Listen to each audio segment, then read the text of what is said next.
in the 30s, we hauled water from McKinnon's. Very often it was scruffy and green if it was low. When before wash days, we would probably fill 3 or 4 barrels with water, and my mother would put wood ashes in each pail and stir it, and that happened 3 or 4 times before Mondays, and the wood ashes softened the water and settled on the scum. Then we would take that water off. It was relatively clear and clean. We'd strain it, we'd heat it for washing, and washing was done by hand on the washboard in those days. Without power, like wash day, it was all day long on the washboard, and by the time you were finished, your knuckles were bleeding. And then to try and, especially in winter, try and get that stuff dry, maybe 20 below zero, and you're out there hanging clothes into that cold. Times were tough. People nowadays have no idea how hard it was. How hard, especially the women, how hard they had to work. We had dust storms like you wouldn't believe. It would start and blow for about 3 days. There would be dust on the windowsills.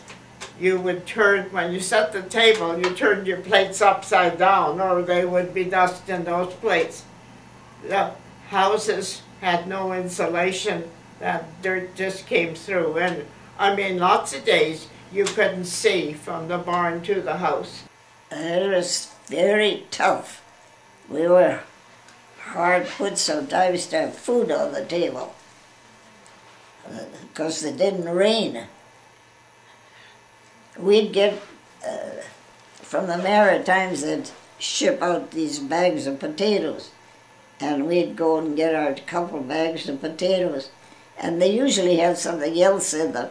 One time in the top of the bag there was a bunch of little red apples. They were eating apples, but not as big as the Macintosh, and a pure red all around. Another time, at the top of the bag, they had 2 cans of corned beef. Another time in a bag was a couple of turnips. And you know, things like that. Oh, and another time a quart jar of pure strawberry jam. Boy, that was something to get that when you had nothing. 35 was a bad year. The rust came through in 35, and Dad's wheat was a complete wipeout. They burnt it because it was all rusted out, but the oats and barley was okay. And I remember Dad getting us kids up early in the morning to come out and listen to Uncle Sid, which was Sid G. He had a real big thrashing outfit up north, a steam engine. And he had different whistles for different things. A certain whistle for the water truck, a whistle for the men to start to work, another whistle for all different blasts, you know. And that was about 5 miles away, and on a clear morning you could hear that, and I've never forgot that. When I was 5 years of age, I remember my mother bringing in a wagon load of wheat to the elevator in town. Partway into town, the box was designed with a dual end gate, and the lower section of the end gate bulged out, pushed out, and the grain nearly disappeared. And we had to spend a considerable time scooping the grain ahead at that time to push that end gate back into place and then proceed into town. When we arrived in town, we crossed on the east old crossing in Cupar here to the elevator, and the train happened to come in. And the noise was irritable to our horses because the horses just started to stampede. And we had an awful time getting the horses settled down so that we could get that load of grain unloaded and get ready to go back home again. You had, I think, 2 years to break 10 acres of soil to get the title. And he went to work, and then he paid for his, he paid for his, or he got his neighbour. There was some neighbours over there already, and they put 2 oxen together, and he broke up 10 acres.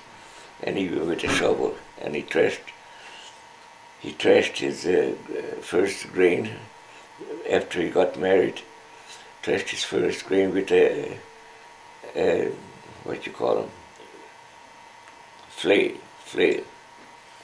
and that Flay is still in the museum over here. I brought it in, the first wheat he threshed. What was it called? Flail. Flail. Yeah. It's 2 sticks. 2 sticks. Did you ever see one?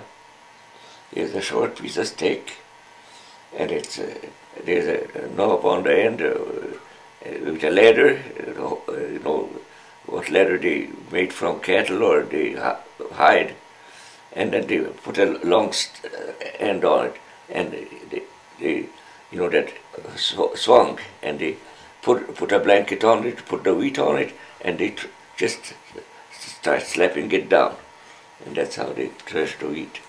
Well, I can remember even the first war, stories from the first war in 1914, when it broke out. I was one of the first in our town to hear the news. This guy was running to the Indian school. We lived in Lebret, and the Indian school was there, and this guy was running to tell the people at the school, and I happened to be outside, so he hollered to me that France and Germany have started. That's just when the news came over it came to the station. We had no phones then yet, or radios, of course, so the station agent, he got the news on the radio,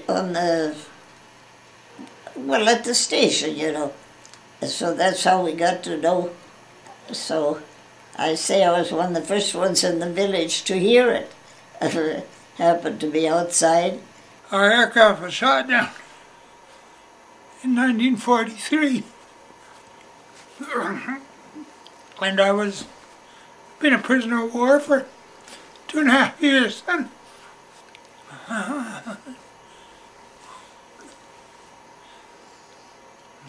There's no good memories there. Oh, they're good. Yeah? I made the best of everything, or tried to. So you were in Italy? Oh, yes. When the aircraft I was in was shot down over North Africa, right near the end of what they call the African campaign. And I moved to Italy quickly. But I was escaped 2 twice.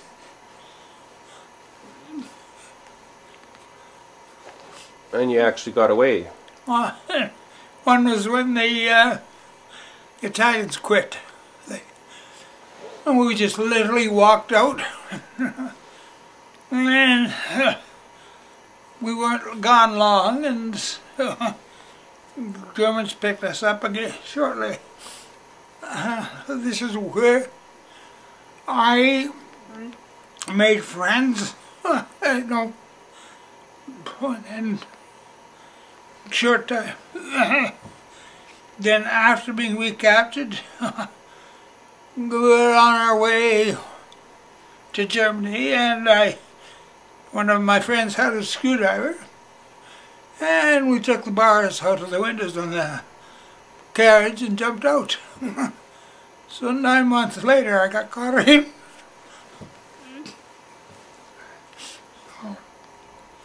I guess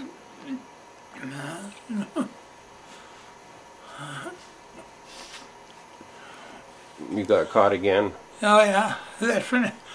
And I went to Germany.